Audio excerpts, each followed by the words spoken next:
नाभिकीय विघटन मतलब न्यूक्लियर डिसइंटीग्रेशन। डिसइंटीग्रेशन मतलब होता है नाभिकीय विघटन, किसी नाभिक को घटना, यानी नाभिक जो घटित होते हैं यानी घट जाते हैं, यानी कह सकते हैं एक नाभिक जो होता है ना टूटता है जो, उसी को नाभिकीय घटना कहा जा सकता है। यानी कि कह सकते हैं कि जो तत्व का परमाणु नाभिक के विघटित होने की क्रिया को ही नाभिकीय विघटन कह सकते हैं। इसके फलस्वरूप हमें क्या होता है, नया तत्व, यानी कि एक तत्व जो होता है वो हमको नया तत्व इसमें प्राप्त हो सकता है।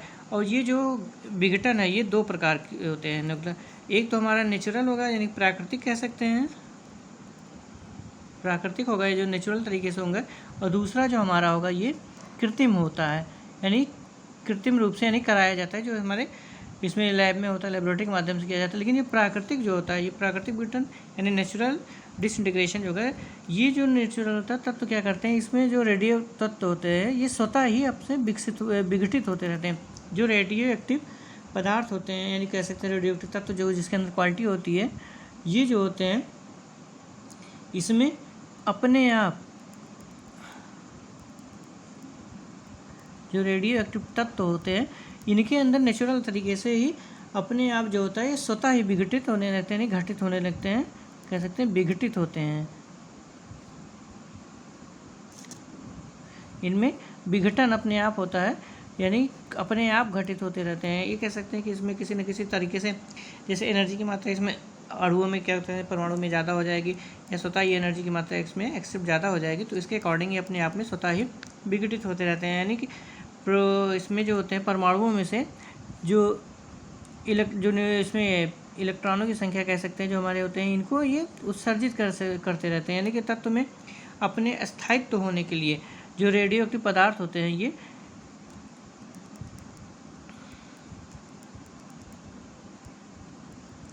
रेडियो एक्टिव पदार्थ ये अपने आप में स्वतः ही जो होते हैं विघटित होते रहते हैं। कंटिन्यू इसमें विघटन होता लगा रहता है, यानी कि तब तक विघटित होंगे जब तक इसमें अस्थायित्व तो नहीं आ जाएगा, यानी कि इसमें अपने आप में अस्थायी नहीं हो जाएंगे वो तत्व जब तक स्थायी नहीं हो जाएगा, क्योंकि इनकी मेन इलेक्ट्रॉनों की संख्या होती है।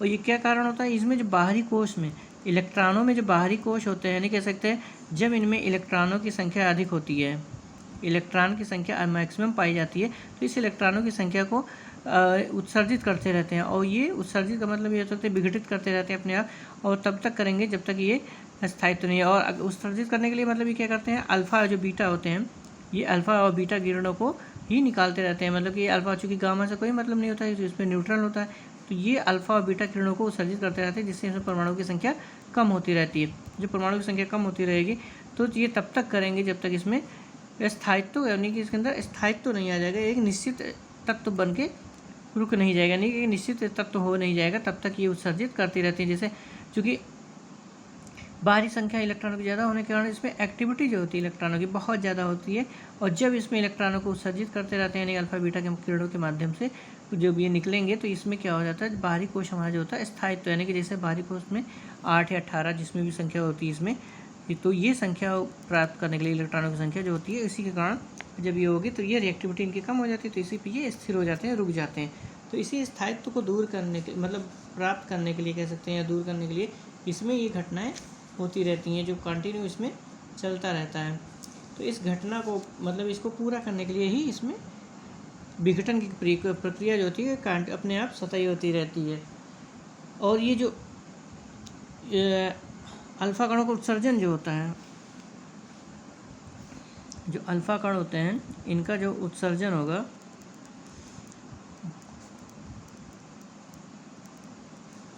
अल्फ़ा कण तो जो नाभिक होता है, नाभिक में से क्या करते हैं, ये 2 प्रोटॉन को निकाल देंगे और 2 न्यूट्रॉन,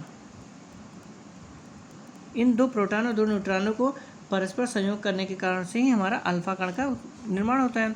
कह सकते हैं जो अल्फ़ा कण होते हैं हमारे, ये 2 प्रोटॉन और 2 न्यूट्रॉनों के परस्पर संयोग किया जाता है। तो ये तत्व क्या करते हैं, इसमें से इलेक्ट्रॉन करके अल्फ़ा कण का निर्माण करेंगे। तो ये किस तरह से करते हैं, जैसे इसमें ये हमारा 2 मॉलिक्यूल हाइड्रोजन का होता है, इसमें तो ये 2 अल्फ़ा, यानी ये अच्छी जो कह सकते हैं, इन्हीं को तो जो न्यूट्रल होता है, यानी कि इलेक्ट्रॉनों को बाहरी को निकाल दिया जाता है, तो जो बीच का हिस्सा होता है वो हीलियम का, उसी को अल्फ़ा कण कहा जाता है। तो ये अल्फ़ा कण को इसमें निर्माण करते हैं। तो जो अल्फ़ा कण को उत्सर्जन करते हैं तो परमाणु इसमें द्रव्यमान में जो परमाणु संख्या होती है, इसमें संख्या में 2 और द्रव्यमान में 4 की कमी हो जाती है, इनकी कमी होती है।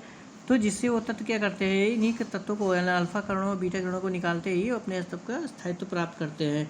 तो इन्हीं के कारण इसमें ये कंटिन्यू क्रिएट जो प्रोसेस होता है, रेडियो एक्टिव पदार्थ अपने आप स्वतः ही निकालते रहते हैं। तो उदाहरण के रूप में जैसे मान लीजिए हमारा इसमें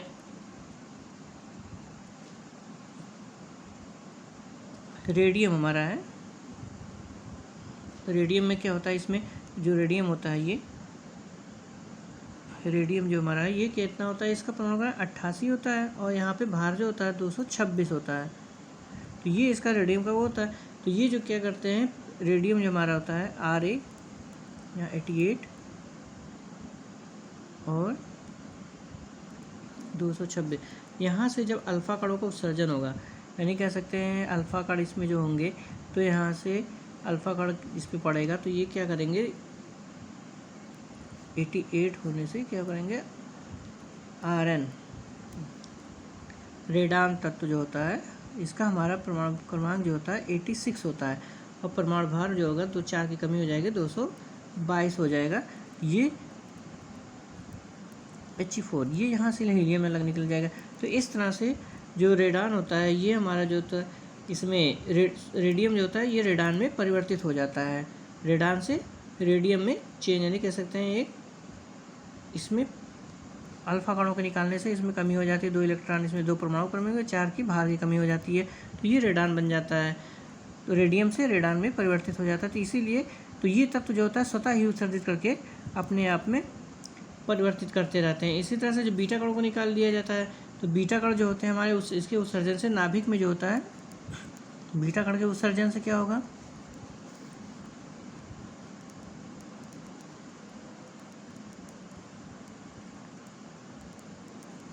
बीटा कण का जो उत्सर्जन होता है तो इसमें एक की नाभिक जो भी होता है इसमें कमी हो जाती है। इसमें जैसे क्योंकि परमाणु क्रमांक में कोई अंतर नहीं था, परमाणु भार में ही बदलाव होगा, तो ये 1H1। तो इस तरह से वृद्धि होती है इसकी, इसमें वृद्धि होती, कमी नहीं होती, इसमें वृद्धि हो जाएगी, ये -1 होता है यहाँ पे। तो इस तरह से उत्सर्जन करने से नाभिक में इसमें टूटने से बीटा कण के बनते हैं। तो ये इसमें जैसे हमने एग्जांपल लिया, इसमें कह सकते हैं कि हमारा जो होगा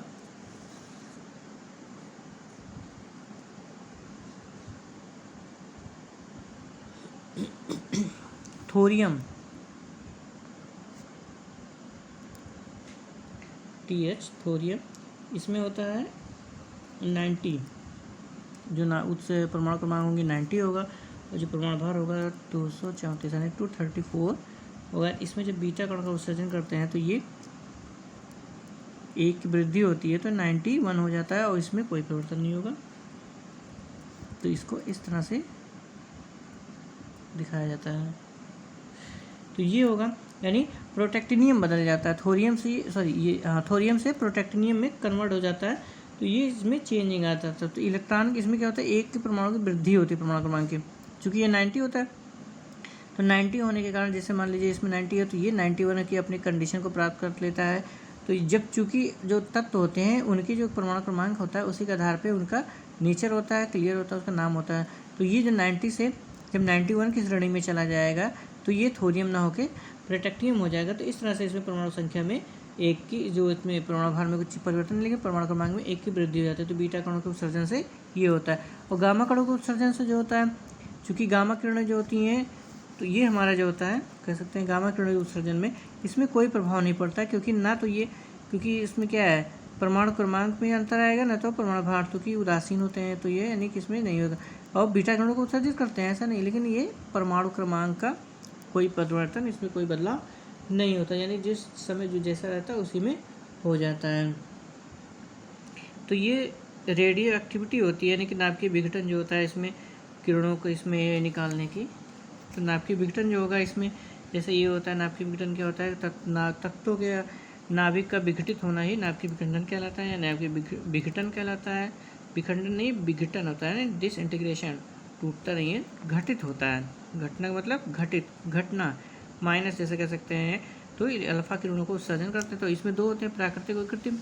तो प्राकृतिक में जो होता है तो रेडियो एक्टिव तत्व ऐसे होते हैं जो अपने आप में सतही नेचुरल तरीके से अल्फा बीटा गामा किरणों को उत्सर्जन करते रहते हैं, जिससे उसमें तत्वों में कमी आती रहती है, जिससे कमी होने से उसमें परमाणु भार और परमाणु क्रमांक में अंतर होता है। तो वो अपने अगले तत्व को प्राप्त कर लेते हैं, यानी कि कमी है तो उसके पहले वाले तत्व, और बीटा किरणों को उत्सर्जन से परमाणु क्रमांक में वृद्धि होती है तो अपने आगे वाले तत्व को प्राप्त कर लेते हैं, यानी उसमें। और ये जब तब तक उत्सर्जित करते हैं, यानी कि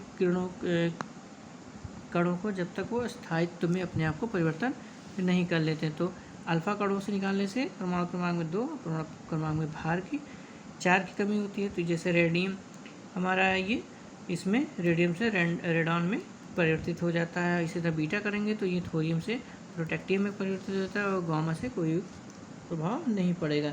तो इसी तरह से इसमें जो होता है, इसमें निकलता है उन्हें उत्सर्जन। तो इसी में सोडी फजान ने इनका रूल है, नियम बना था कि सोडी फजान ने रूल दिया था कि इसमें सोडी फजान का सामूहिक विघटन के रूप में बताया कि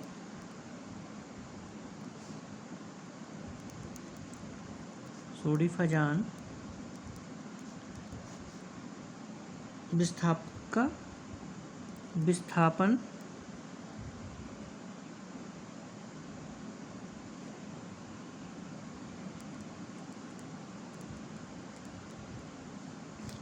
विस्थापन नियम, सोडी फजान का विस्थापन नियम, इसमें रसल भी थे, मतलब इनका नाम था सोडी फजान, रसल, इन तीनों का जैसे कह सकते हैं। तो ये इनमें विघटन जो होता है इस सारणी, इसमें इस तरह से बताया कि जब किसी तत्व से अल्फा कण का उत्सर्जन होगा तो 2 यूनिट द्रव्यमान की कमी होगी और 4 यूनिट इसमें, यानी जब किसी तत्व में अल्फा कण का उत्सर्जन होगा तो 2 यूनिट जो होगी,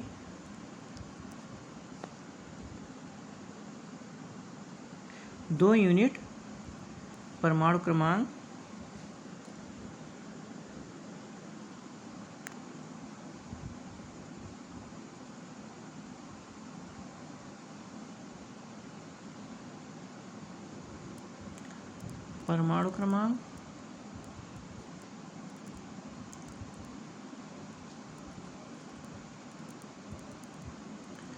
की कमी होगी और 4 यूनिट द्रव्यमान की कमी होगी।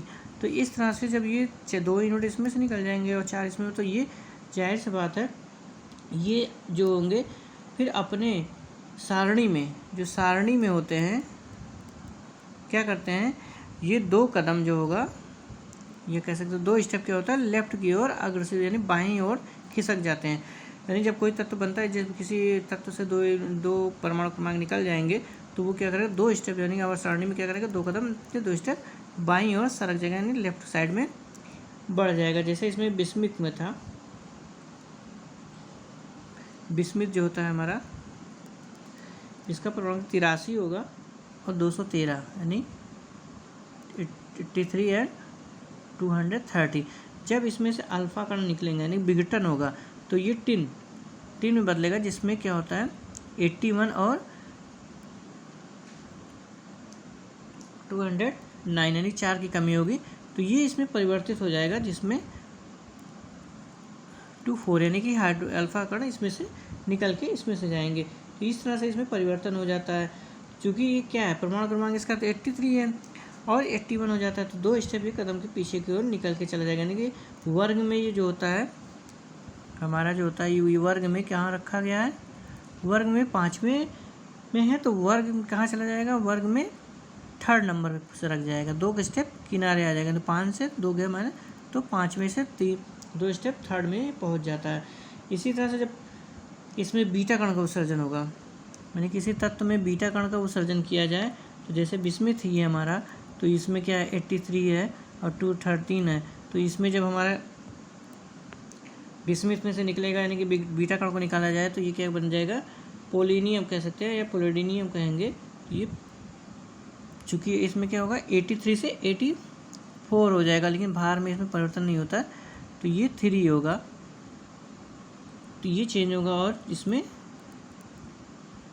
इस तरह से बीटा कण का उत्सर्जन होगा। तो चूँकि इसमें क्या है अब ये हमारा क्या है, जैसे ये हमारे 5th में वर्ग में है, चूँकि ये क्या होगा, तो बीटा कण निकलने से एक तरफ ये हमारे बीटा कण किसी मिश्र हो जाएगा, तो एक कदम ये दाईं ओर खिसकेगा, तो ये 5th में होने के बजाय इसमें किस में चला जाएगा, 6 ग्रुप में यानी 6 वर्ग में एंट्री कर जाएगा, एक कदम इसमें आगे बढ़ेगा। तो इस तरह से जब सोडिफाइजान का एक विस्थापन रूल था कि जब कोई तत्व जो होता है अल्फा किरणों का उत्सर्जन करता है तो आवर्त सारणी में वो अपने 2 कदम बाईं ओर सरक जाएगा, ये कह सकते हैं 2 कदम इसमें बाईं ओर जाएगा, और जब बीटा कणों का निकलता है तो वो अपने 1 कदम दाईं ओर आगे बढ़ता है, क्योंकि परमाणु क्रमांक में इसमें 2 की कमी होती है और इसमें 1 की वृद्धि हो जाती है बीटा कण से, तो इस तरह से इसमें परिवर्तन, और जब गामा निकलेगा तो इसमें कोई परिवर्तन नहीं होगा क्योंकि उसमें उदासीन होता है, तो वो अपने स्थान पर स्थिर रहेगा, लेकिन इस तरह से परिवर्तन होगा, यही सोडिफाइजान का रूल है।